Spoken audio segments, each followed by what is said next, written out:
Good morning. To my right, we have Major West of the State Police. To my left, Melissa DeRosa, Secretary to the Governor. To her left, Robert Mahica, Budget Director of the State of New York. Today is day 96, dealing with the historic COVID-19 crisis. It's day 11 of the aftermath of the murder of Mr. Floyd and the unrest and protest that has stemmed therefrom. As I said yesterday, this is dealing with the coronavirus in and of itself was the greatest challenge that government and society has had in modern day. You put on top of that the situation with the murder of Mr. Floyd and the unrest afterwards. Those two compound each other. You then wrap it in this hyper-partisan, hyper-political period of time. We're in the middle of an election year, a heated election year, so everything becomes political. You add the issue of race on top of that. It is as dangerous a time as I have ever experienced. So keep the issues separate, stay smart, and be honest.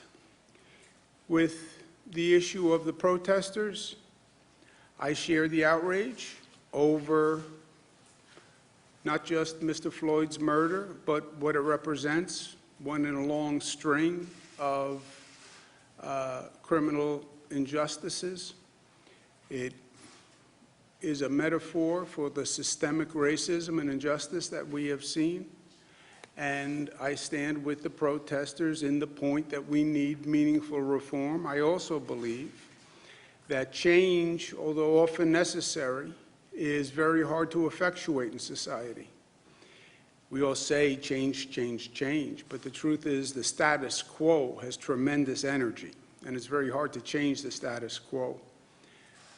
It's very hard to bring about meaningful change, and it only happens when the people get fully mobilized and informed and demand change, and that's when you see change.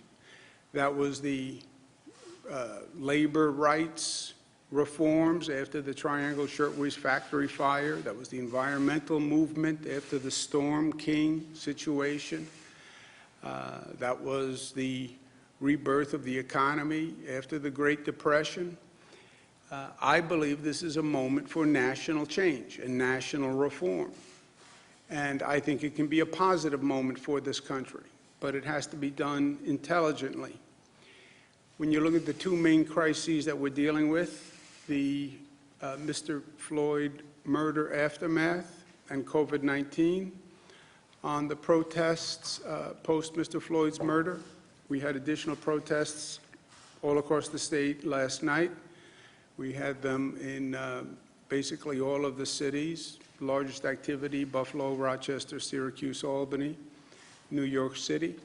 I want to thank the protesters who were mainly peaceful, which was smart because then they could make their point.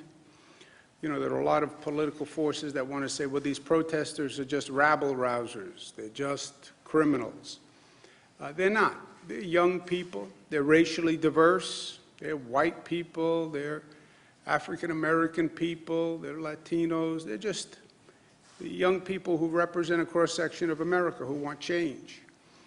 There is also looting going on, and some people would like to say the protesters are the looters. No, no, they're not.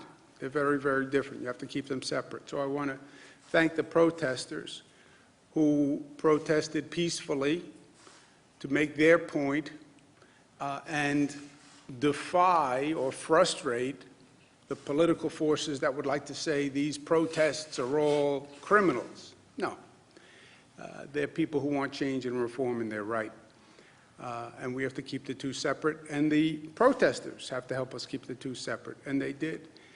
New York City was mainly peaceful. There were a number of arrests, and there were a number of police officers who were hurt. One police officer was stabbed in the neck. Two police officers had gunshot wounds I believe both to their hands. That is intolerable. The police are doing an impossible job. They're trying to deal with the protesters. They're trying to stop looting. And they're trying to keep themselves safe because the police want to go home to their families. There is no tolerance for violence against the police officer, period, in any part of this state, period. I also want to reinforce to the New York City district attorneys, you have scenes of looting that are on videotape that are indefensible and inexcusable. Looting is criminal activity, number one. Looting now is exploiting this situation with the protests. They know that the police are going to be busy with the protesters. They're then using that as an opportunity to loot, and that is inexcusable. And to the New York City district attorneys, you look at these videos, it would be nonsensical if the police were arresting looters and they were then being arrested and returned to the street the next day to loot again. That would be nonsensical, right? The district attorneys charge crimes. I'm a former assistant district attorney. You look at these videos, burglary 2 can be burglary with a dangerous instrument, like a pipe, like a crowbar, like a rock, like a brick. But if you have looters who are using rocks, breaking windows, stealing, these people should be charged for the crime that they are committing and bail set, right? I understand the political environment. I also understand that the law is the law, and they should charge crimes appropriately. On the COVID-19 front, good news, continued good news. Total number of hospitalizations are down. Number of lives lost, 52, a little bit higher than yesterday, but this is all within the statistically, these are irrelevant differences. I don't believe the system is this statistically accurate. So we're seeing a continued decline there, although obviously 52 lives lost are 52 too many.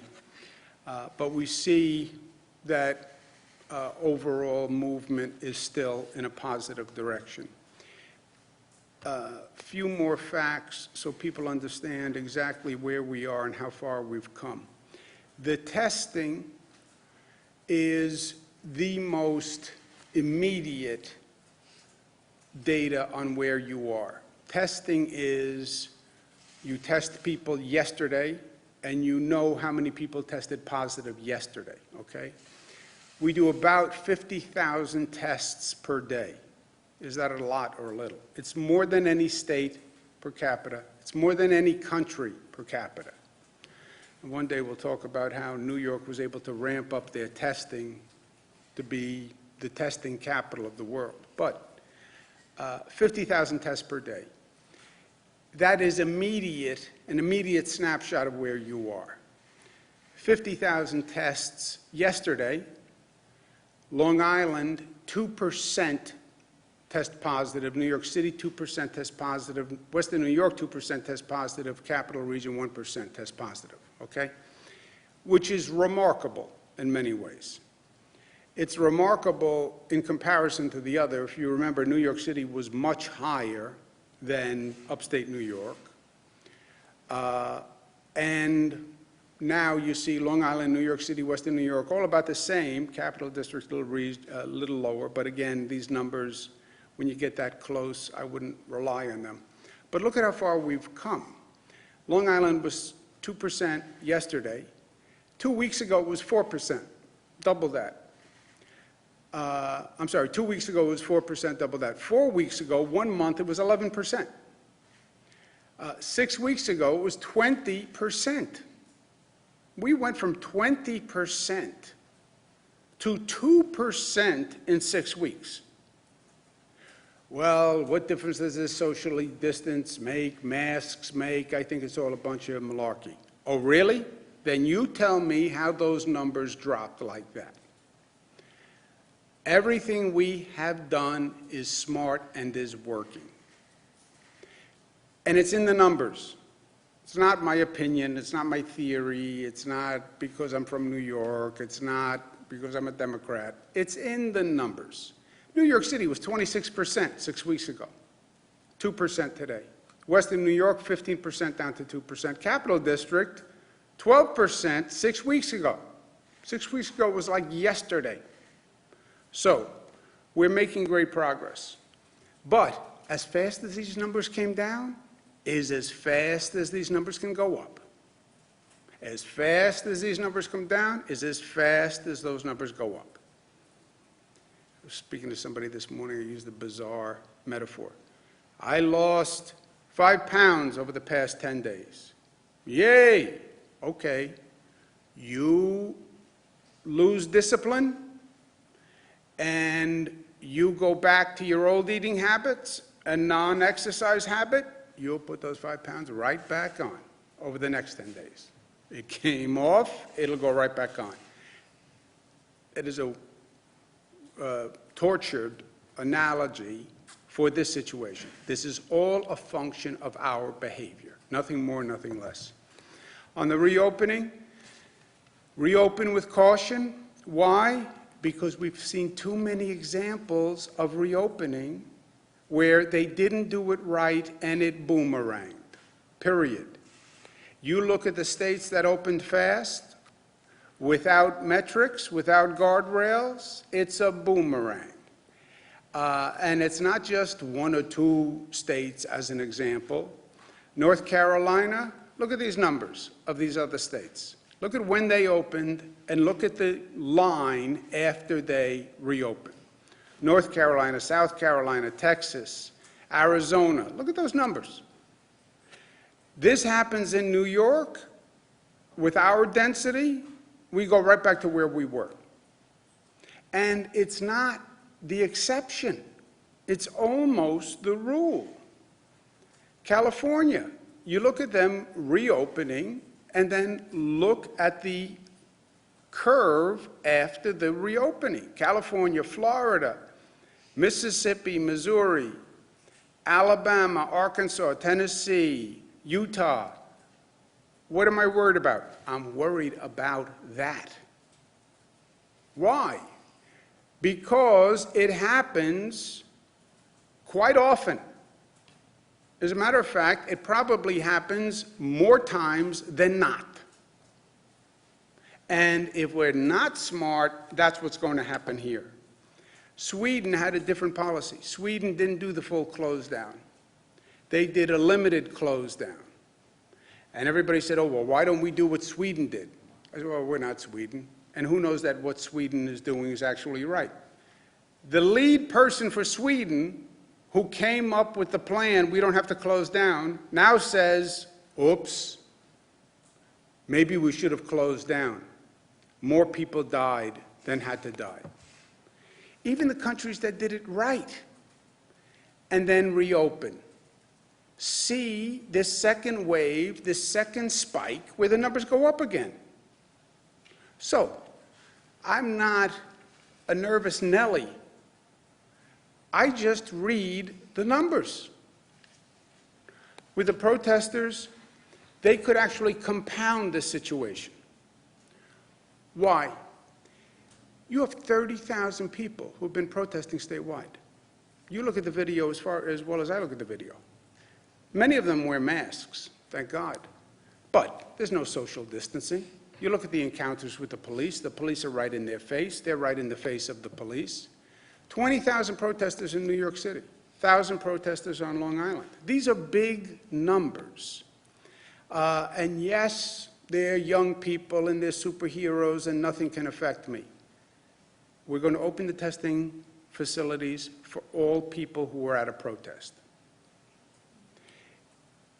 The super spreader, all these new terms. Super spreader. What's a super spreader? Super spreader is what happened to us in New Rochelle, Westchester, where we had the first hot spot, new term, in the United States of America. One person can infect hundreds. If you were at a protest, go get a test, please. The protesters have a civic duty here also. Be responsible, get a test, go to the website, find out the testing site nearest you. We have 700 in the state. You can get a test, get a test. Also, allow the police to do their job when you're protesting.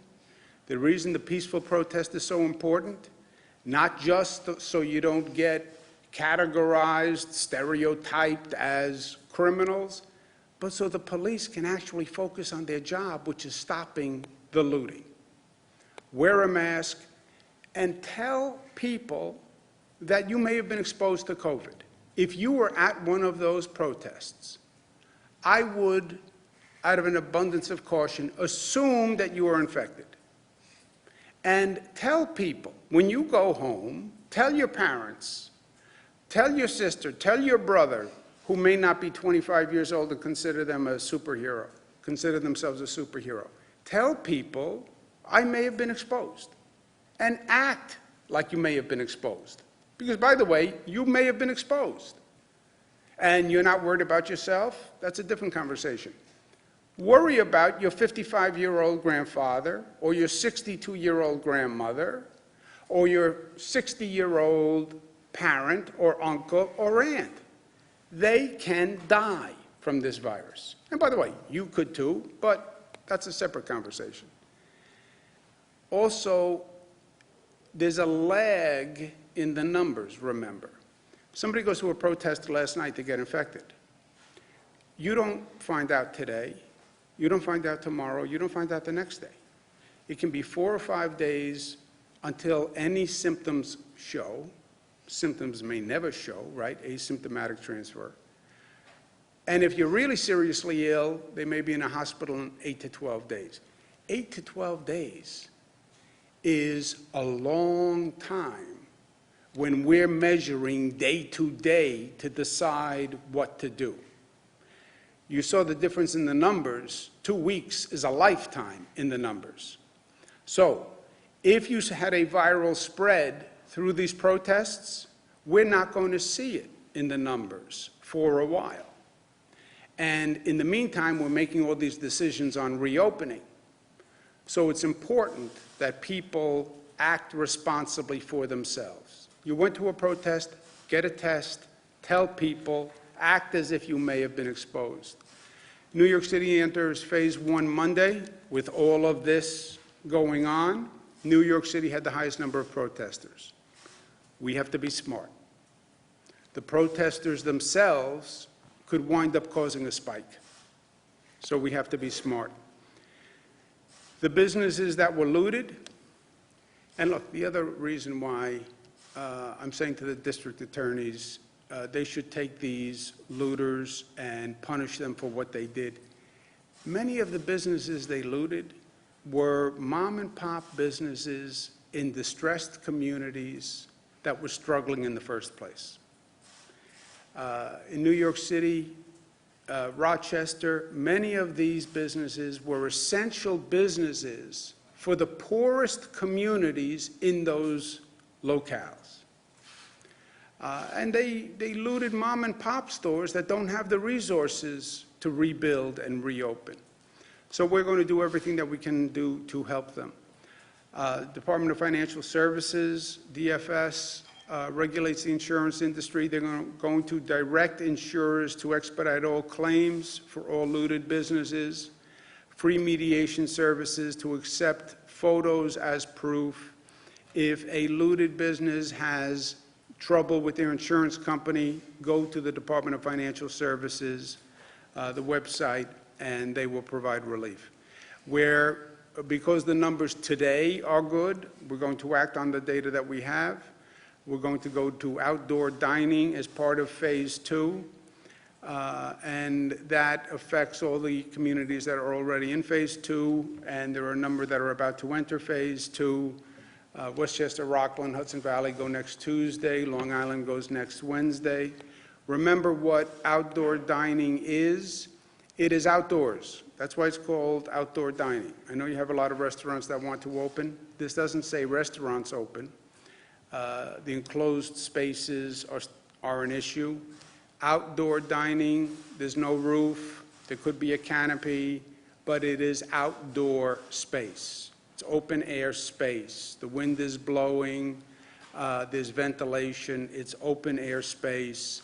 You're still 6 feet apart, wear face coverings, and there's points in the guidelines that are online. But I want to stress this is outdoor dining space. It's not a restaurant with the doors open. It is outdoor dining space. School year is coming to an end. I know a lot of graduates are disappointed. We're going to allow drive-in and drive-through student graduations. We're going to keep evaluating. I get this on a personal level. My Michaela graduated college, was supposed to graduate college this year. Well, she did graduate college this year. She just didn't have the ceremony. And, you know, she worked so hard, and it's one of those real moments in life, going to a college graduation or a high school graduation. So not to have the graduation is painful. I get it. As soon as we can do it, we will. If there's a way drive-ins or drive-throughs can be helpful, I hope that makes a difference in the meantime. I talked to Michaela about it. Look, this is just a bizarre time. It's a time they'll write about in the history books for years to come. They'll talk about for years to come. I've said all along, it's also a time of reflection, value changing, learn about yourself, learn about your family, you learn about people. I said to Michaela, what do you want for graduation? Any other year she would have said money. She just goes for the money, and then that allows her to get what she wants to get, so there's certain logic to that. This year she said to me, I want something that means something to you. I said, what does that mean? She said, well, I want something that just means something to you. I said, how about I give you money and then you buy something that you think? She said, no, I want something that means something to you. She would not have said that at any other time but for this. I think it's changed all of us. It's given us all a different perspective. I'm going to give Michaela my watch. It made me think, what means something to me? What means something to me? I'm going to give her my watch. It means something to me. It's the best thing I have that my father gave me. My father gave me the watch when I was elected Attorney General, my father and mother. So I've had it for about 14 years, but it means something to me. So she won't be able to wear it because it's a man's watch. Maybe she can. But it means something to me. And you know what? It's a smarter gift. It's a better gift. It means something to her, means something to me. And this whole period has brought us to a deeper place as a family, for my own family, and for myself. But I get what it's like not to have the graduation. Today at 2 o'clock, we'll have a moment of silence statewide in respect for Mr. Floyd and his murder and his family's pain and grief, and as a symbolic moment to say, we understand what happened, we're sorry, we grieve, and this is an injustice that should never happen again. And we're going to act. We're going to act in the state of New York. We'll pass 50A, which releases disciplinary records. But we stand in solidarity with the senselessness of his brutal murder. And that is part of being New York: tough, smart, united, disciplined, loving. It's about being loving for one another. Governor, last night we all saw videos of New York City. Systemic racism and changing policy and